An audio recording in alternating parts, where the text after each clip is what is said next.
the sluggish waters of the Finke River, Central Australia's longest watercourse, cut a sandy channel through the scrubland south of the Macdonald Ranges. Although the river is usually dry, a layer of moisture always remains beneath its channels, providing sustenance for the deep-rooted shrubs on its banks and justifying the name the Aborigines give it, La Pinta, or permanent water.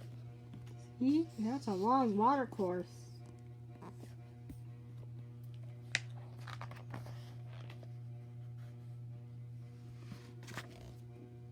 Sandy salt-rimmed islands dot the dry bed of Lake Amadeus, south of the Macdonalds. Occasionally, the lake fills as its waters evaporate. Salts are precipitated in rings around the islands. The paler, least soluble salts are deposited first. The darker, more soluble salts last. You know all the different salts?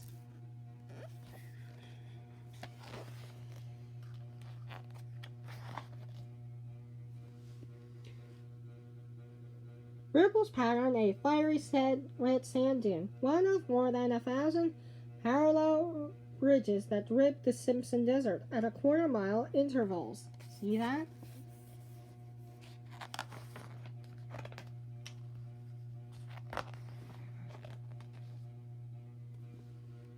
A venomous 6-foot-long mulga snake glides across the red outback soil.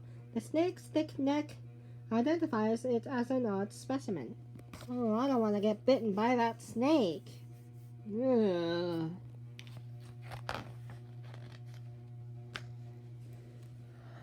A dusky grass wren, furtive inhabitant of Central Australia's rocky spinifex-covered hillsides, ventures onto a sandstone slab in search of seeds and insects. When threatened by danger, the grass wren will run off through the spinifex rather than fly away. The plant's spiky leaves and its own agility protect the bird from predators. This is a grass wren.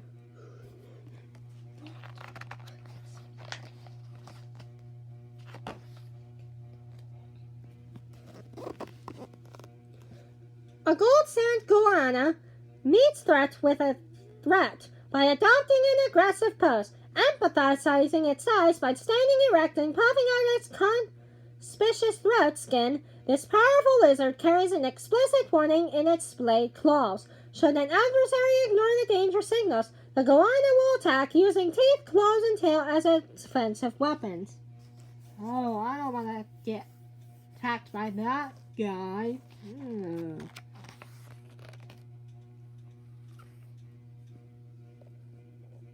Surprised in the open, a Centurion blue-tongued skink left tries to trick its way out of danger by inflating its body to give a disconcerting impression of size. In spite of its cumbersome appearance and feeble-looking limbs, this 18-inch lizard can make a speedy dash to safety as if it's bluff tails. Yeah. Standing squarely on its bulldog-like limbs, a shingleback above creates an impression of ferocity by threatening with its opening mouth and conspicuous blue tongue. Ironically, the teeth of this lizard are used mainly for crunching up the fruits, flowers, insects, and mollusks on which it feeds. See that?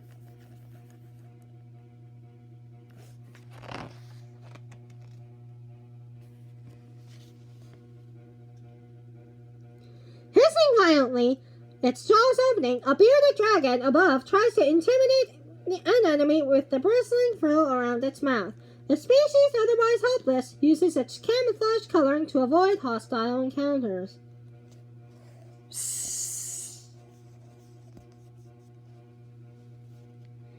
A frail lizard's ruff explodes, framing its gaping mouth right. The startling frill is supported on bony ribs that run back from the creature's mouth, so that dimensions of the frill depend on how wide the mouth is opened. See that?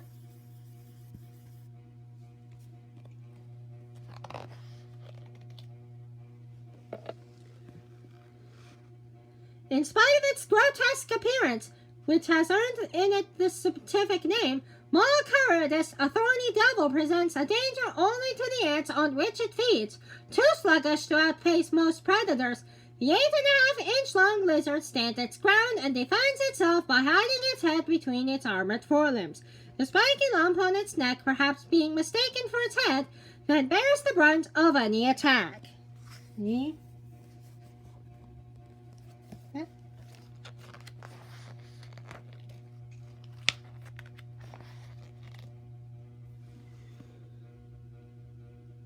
A clay pan radiates surface moisture to the descending outback sun, supplies scant moisture to clumps of desert cane grass. This is desert cane grass.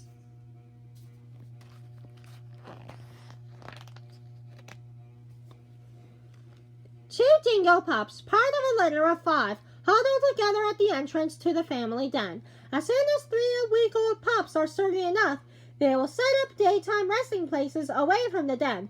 By the time they are 6 months old and almost fully grown, the pups will be abandoned by their parents to hunt on their own. These are the dingoes. Close up look at them. There they are.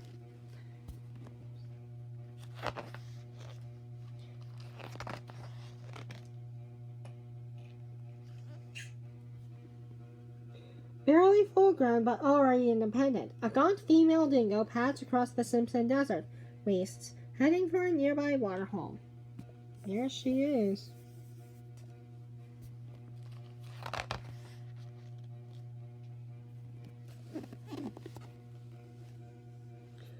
A kawari, or Burns pouched mouse, one of the small animals preyed on by the dingo in the deserts of the center, makes its own nocturnal hunting foray for insects, reptiles, and small rodents. During the day, this rat-sized bushy-tailed marsupial escapes the heat by hiding in a deep, cool burrow. This is a kawari.